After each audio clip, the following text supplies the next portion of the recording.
Hello everyone, this is Defense Politics Asia, and this is the summary for the day of 486 to 487 for the 24th to 25th of June. Let's start off with the major news regarding the Wagner's, as you probably know by now, failed mutiny or given up mutiny.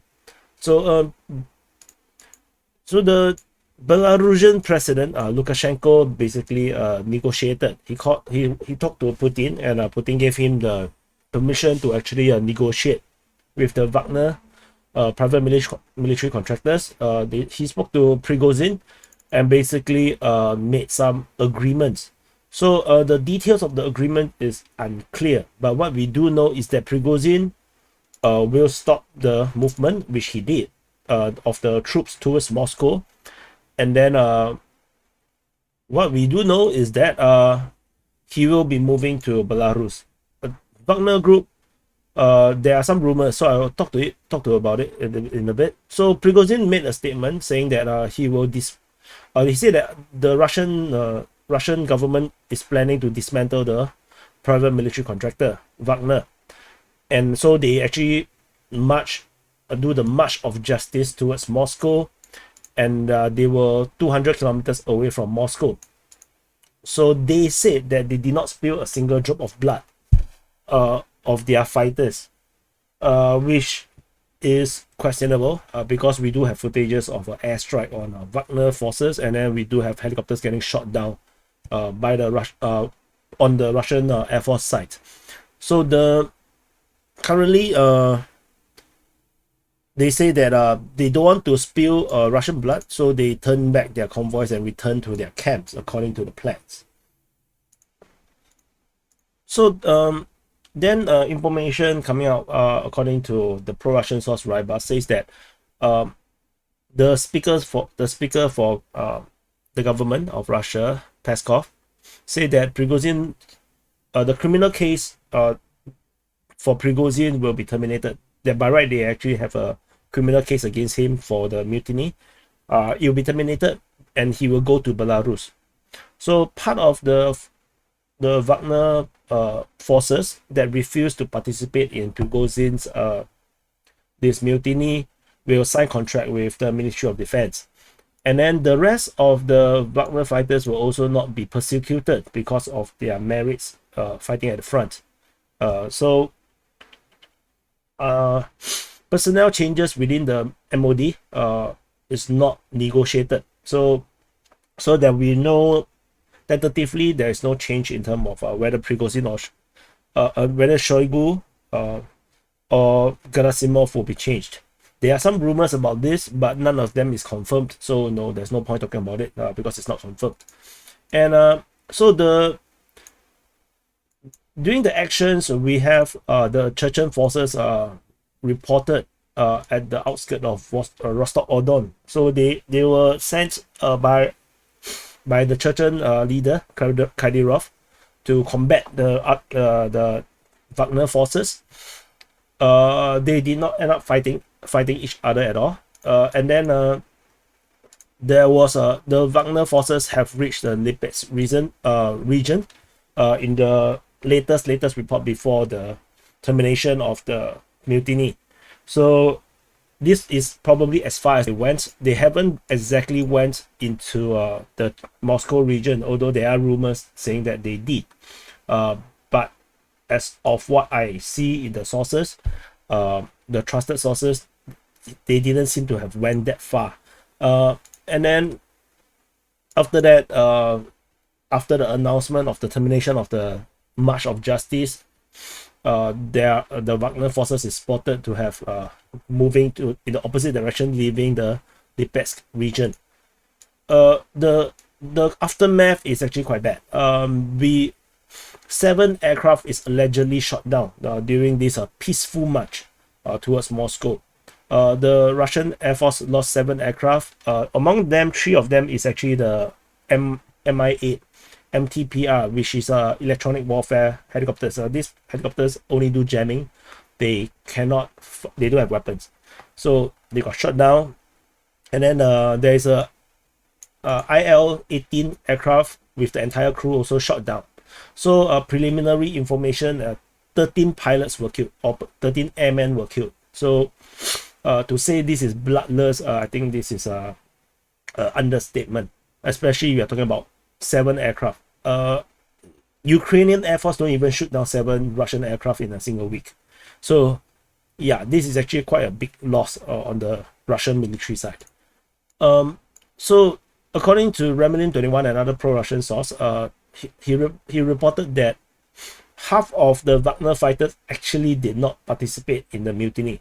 So despite Prigozhin claiming that they have 25,000 Wagner forces, actually half of them did not participate, which actually makes it like only 12,000. And then within this 12,000, 8,000, the way how they translate is, I think it's a bit wrong, but I think that another 8,000, after realizing what is actually happening, they actually gave up. They abandoned their mission to so-called do the march. So which means 12,500 plus 8,000, that's like 20,000. So which actually kind of matched the number of vehicles that was and people that is claimed. So which means we are talking about only 4,000 to 5,000 Wagner forces that is participating in this mutiny.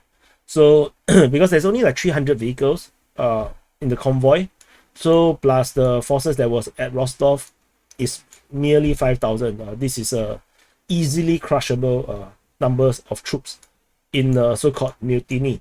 Most of these fighters will be returning to the front as part of the regular Russian army. So that is all. The details of the negotiation, we still do not have it. So that's all. That's the end of the episode of a very, very short mutiny. The Russian Civil War just ended within 24 hours, which is kind of anticlimactic. Which is, yeah, it's a good thing. Very few people died. And we move into the front lines. At the southern front, we have fighting reported at the southern end of the Antonovsky Bridge. So Antonovsky Bridge is actually this bridge on the eastern part of Kherson region. And the Ukrainian forces actually cross over and actually have a bridgehead around the southern part of the Antonovsky Bridge. However, the Russian forces is actually also in this area here, and they are encircling these forces here, and they are shelling them. The Ukrainian forces hide under the bridges, and tentatively they are unable to push out. The Ukrainian forces themselves in shelter under the bridge. They are currently unable to push out, and they are currently surrounded. The Ukrainian forces is currently surrounded in this area here, and there is a lot of calls for airstrikes on both ends. Heavy airstrike on both ends of the bridge, according to some sources within the information given within Braiba. So that's all from the Kherson Front, which means the Ukrainians are still trying very hard to to do some raid and probing in the southern part, maybe just to keep the Russians on the toes, because definitely this kind of attack can't really do much. Over at the Zaporizhzhia Front, we have reinforcement reported at Hulyaipole and Ulivka. So this is on the southeastern part of Zaporizhzhia, and the appearance of this concentration of forces suggests that there might be a bigger push in the Kamyanske sector. So far, the fighting at Petikaki has been subsided. The front line basically is unchanged tentatively. However, this village here, Petikaki, is still pretty much a gray zone. Ukrainian forces can't really station there without getting artillery shot. There is fighting reported at Merne. This information is from today, one of the latest information from the Russian Defense Ministry, but probably describing information from yesterday, which is on the 25th. There is some probing reported at Merne. So at the Merne region, there is a major defense line around here. So the Ukrainian push over at this area is not going to be able to break through unless it's a major offensive, because it's a major defense line. This is just a probing, so they're trying to see whether there's any Russian forces over there, protecting the line, I guess. And moving to the Orikhiv sector. At the Orikhiv sector, major fighting reported north of Robotine. So the fighting is reported on 24th, 25th, and in the latest report on the 26th, the Russian Defense Ministry also reported the fighting. According to the information from Ryba, they say that the Ukrainian forces managed to advance a few hundred meters. So they managed to still continue to push. Still managed to push its area here. However, in terms of our mapping, this mapping doesn't change much because we have already mapped the advance previously. Because of the information from Deep State UA, yeah, because we already mapped that. So yeah, but it still shows that the Ukrainian forces is making a very huge push at Robotine. There's also fighting reported south of Malatomashka. According to SITREP maps, they managed to capture more positions. So they managed to push closer and closer to this defensive position of the Russians. So the Ukrainians are continuing to make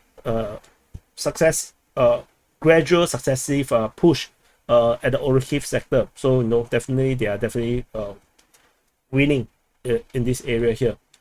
There's no fighting over at the Hulyaipole sector, except that there is this weird information coming from the Russian Defense Ministry. They reported that they repulsed an attack close to Yablukovo. Yablukovo is actually here. I'm not sure how they defended anything there. Based on the mapping, very vaguely, it seems to be pointing to this area here at Vishneve. So I wonder if it's a misidentification of the location. Maybe the officer that is working on the reports actually wrote the wrong place. So it can't possibly be Yablukovo, because I did cross-reference multiple maps, and no mapping says that the Russian forces have any positions all the way up to this place. So it's unlikely to be that case. Even the Russian Defense Ministry, Malinivka, is under the Ukrainians. Moving on to the Velyka Novosilka sector. So this is Velyka Novosilka. At the Velyka Novosilka sector, the biggest news is actually the capture of Rifnopil. This is reported by Deep State UA. The information only comes from the pro-Ukrainian source. Ryba actually mentioned about this. They say that pro-Ukrainian source mentioned about the capture of Rifnopil. They say that there's a photo of them celebrating that they captured it. And probably Ryba is actually referring to Deep State UA. So very interesting. All the trusted sources are referring to each other. And the fighting all started off on the 24th. Fighting was reported near Novosilka. And then by 25th, the attack has increased in intensity. Ryba reported that Rifnopil was attacked in 3 directions: northeast, north, and the west. So the Ukrainians were pushing north, northeast, and the western part in multiple directions against the Russian forces that's holding at Rifnopil. And by the 26th, the Russian Defense Ministry's today's report probably reported on the previous day still claims that they are repelling the Ukrainians' attack. However, the pro-Ukrainian sources reported the capture, and I believe that this is probably legit. We'll wait and see how whether there is a further confirmation from the pro-Russian side. Then we'll move the Russian border down to below Rifnopil. The Ukrainian Defense Ministry reported that the Russians attacked Novosilka on the 25th of June. And the Ukrainians continued their attack at Levatny towards Prione. On the 24th, it's reported by the Russian Defense Ministry. SITREP maps then reported about this as well, making advance east of Levatny, which is this direction. And Russian Defense Ministry on the 25th reported that the Ukrainian forces attacked in the direction of Prione, but they were taken out by artillery. So there wasn't any clash of fightings. It's more of like the attack was spotted, so the attempted attack. So the Ukrainian forces is still trying to move towards Prione and capture this position. However, they still have not been able to break through this area just yet. They'll probably need something bigger, much like what they did at Rifnopil. Maybe with this attack from multiple directions, yeah, they can overwhelm the Russian forces into a withdrawal. And at Makarivka, there's also interesting information after the concentration of Ukrainian forces west and southwest of Makarivka. The fighting was reported on the 25th and the 24th and the 25th. So information from it coming from Surya Map suggests that the Ukrainian forces actually have managed to capture the high ground on the western part of Makarivka. So the Russian forces have probably withdrawn from this area, with the Ukrainian forces moving into this area here. And this constitute to more success for the Ukrainians, controlling more and more areas in this salient at the Velyka Novosilka sector. So the Russian forces is definitely have to probably, if Rivnopil is really true, then what we might see is that the Russian forces may actually have to fall back to this river line and all the way up to Staromayorske to form a more cohesive line to defend their position. So this probably is what's going to happen next, because the fall of the high ground, the fall of Rivnopil, this northern position here will be pretty hard to hold. So moving on into the Donetsk Front. At the Donetsk Front, nothing at the Voleda region. This is Voleda. And over at the Marinka sector, there is fighting reported at Marinka. Information continues to be contradicting. Russia say that the Ukrainians are attacking on the 24th and 25th. The Ukrainian defense ministry say that the Russians are attacking on the 24th and the 25th. So they are both claiming that each other is attacking each other at Marinka. There is no more push over at the Krasnohorivka region. So moving into the Avdiivka Front, the Ukrainian forces continue their Avdiivka offensive. Fighting is reported at Pervomaiske, at Vodian, towards Krodabalka, towards Vesely and Krasnohorivka. At Pervomaiske, the fighting is reported on the 24th and on the 25th by the Russian Defense Ministry. Surya Maps reported that the Ukrainian forces have captured this stronghold. This stronghold previously, this is built by the Ukrainians, captured by the Russians, and then now the Russians have been pushed out. So the Ukrainians' offensive continues to be ramping up, and it seems that we are starting to see more successes, similar to what's happening in the Zaporizhzhia region. Over at the eastern part of Avdiivka, the Deep State UA say that a colossal attack happened on the 24th. So they tried to break through. However, Russian Defense Ministry say that it is the Ukrainian forces that is attacking. And this information was reported on the 25th. They say that the fighting is at Avdiivka. Over at Kamyanske, Deep State UA said that this is also part of the colossal attack, they said. Because they say that the attack comes on the entire front from Kamyanske all the way to Krodabalka, so the push was major push like this.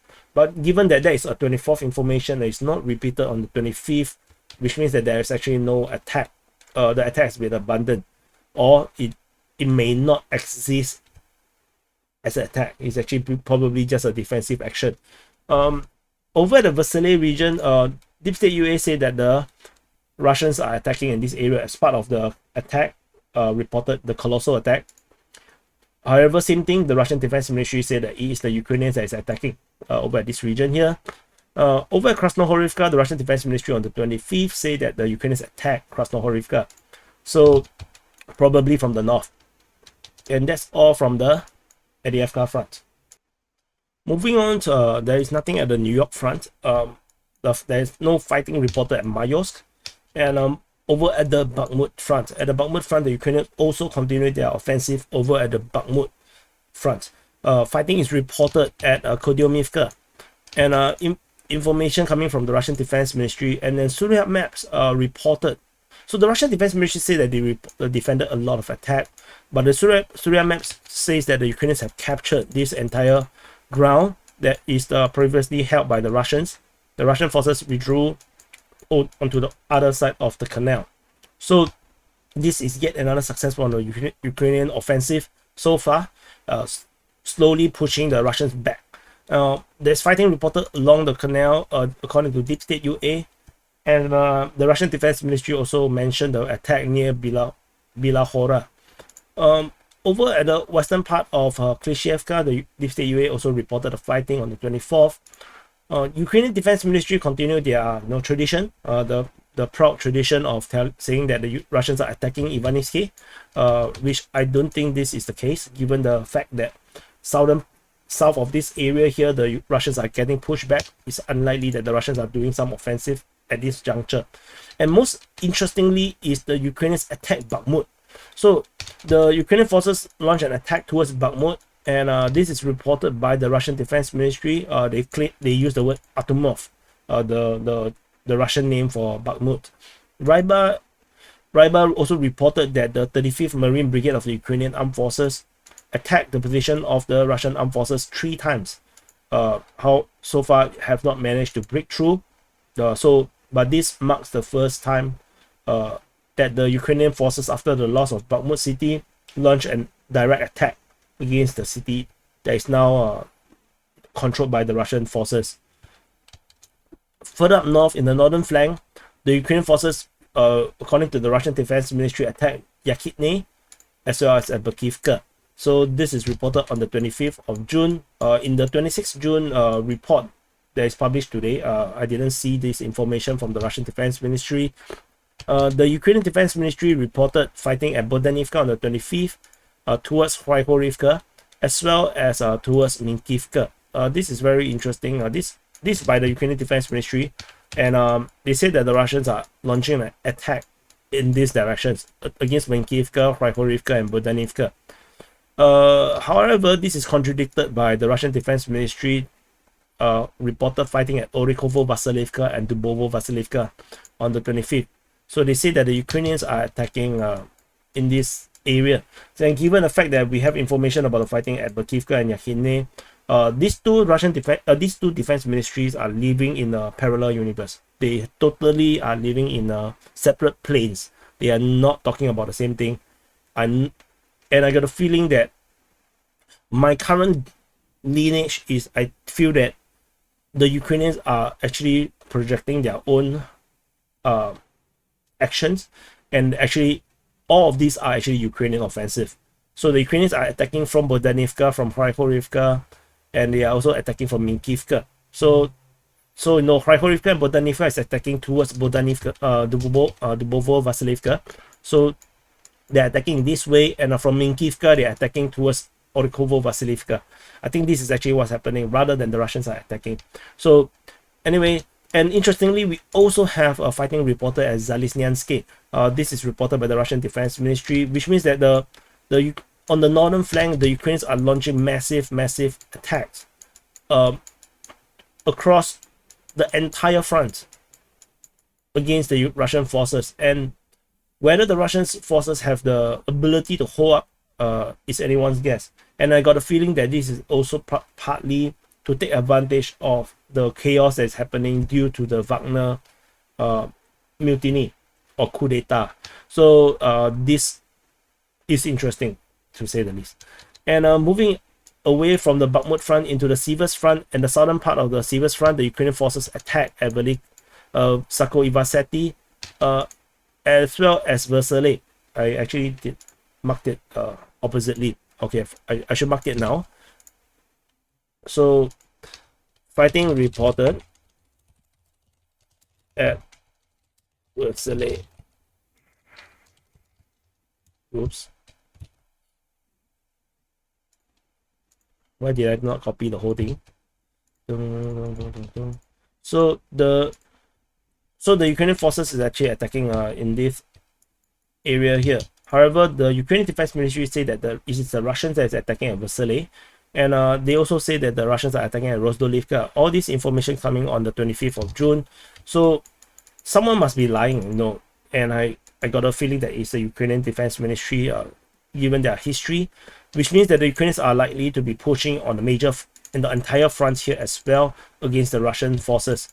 So this comes at the same time with all the pushes, with the Ukrainians pushing in this direction, and then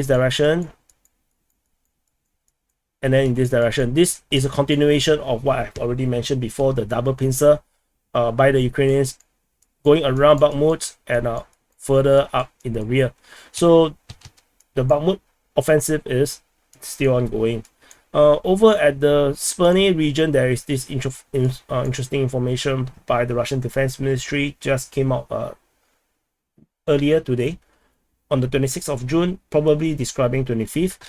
They said that there is 2 attacks over at Sperne, and this attack seems really huge because they claim up to almost 200 Ukrainian forces has been eliminated, with 2 armored fighting vehicles, 6 motor vehicles, and 2 artilleries. So this attack is a major attack by the Ukrainians over at Sperne, given the number of losses that is reported by the Russian Defense Ministry. So, and over in the northern part, we also have fighting reported at Bilohorivka. This is reported the day before, yesterday, with the Ukrainians also on the offensive over at Bilohorivka. And that's all from the Siversk Front. Moving into the Kreminna Front, the Russian forces reportedly were attacking within the Siversk forestry on 24th, and the Russian Defense Ministry also reported that the Ukrainians are attacking near Kuzmine. Russian Defense Ministry also said that the Ukrainians are attacking at Siversk forestry on 24th and on the 25th, at Dibrova on the 24th and on the 25th, but the one at Dibrova is more like probing, but they say that attack on the 25th. 24th, they say that it's a probing, and at Torske on the 24th, Yampolivka on the 24th and on the 25th, which means the Ukrainian forces has launched a major offensive operation over at the Kreminna Front as well. Yampolivka, Torske, Dibrova, Kuzmine, within the Siversk forestry, and as you can see, this is a massive operation as well. So the Ukrainian forces is amazing. They are launching offensive literally everywhere. And there is also fighting reported in this area that we almost never hear of, Kamyanske, on the 25th of June. This according to the Russian Defense Ministry, with a Ukrainian attack in this area here, very out of the way. We don't really see fighting in this area much. And further up north into the Svatove Front, we have fighting reported towards Kryvoshivka, again west of this on the western part of Kryvoshivka. And this attack is reported by the Ukrainian Defense Ministry. They say that the Russians are attacking on the western part of Kryvoshivka. Kryvoshivka almost never come up in our reports as well. This is also, I think, the first time I see this name. And so this is south of the hugely contested Novosilka and Kozymivka sector of the Svatove Front. We also have a parallel universe happening over at Brestove, with the Ukrainian and the Russian Defense Ministry trading comments saying that the Russians are attacking, or the Ukrainians are attacking. So they just having a skirmish over there. Over at the Kupyansk Front, we have fighting reported at Yakhine, with the Ukrainian probing at Yakhine, according to the Russian Defense Ministry. Otherwise, within the Kupyansk Front, it suddenly just went super quiet. No idea what's happening now. Suddenly there's no information over at the north of Kupyansk. And there's nothing at Kharkiv. Over at the Sumy region, there is a cross-border attack at Rodionivka. So Rodionivka is this small little village in the middle of some forestry, because this forest look really cut down. Yeah, or maybe that's just how forests look like in Europe. Yeah, they look really, like some Israeli language, or hydrography, of the Egyptians. Anyway, the Russians attacked across the border, and it was reportedly repelled, according to the Ukrainian Defense Ministry. So they say that the Russians suffered losses and retreated. And that's all for the summary for the day of 486 to 487 for the 24th to 25th of June. Do subscribe. Really subscribe. If you're not subscribed, you have to subscribe, because I want to reach 100k. And if we reach 100k and the viewership is going to be high, then I will release this mapping for free again. So do make it happen, and I'll see you in the next update.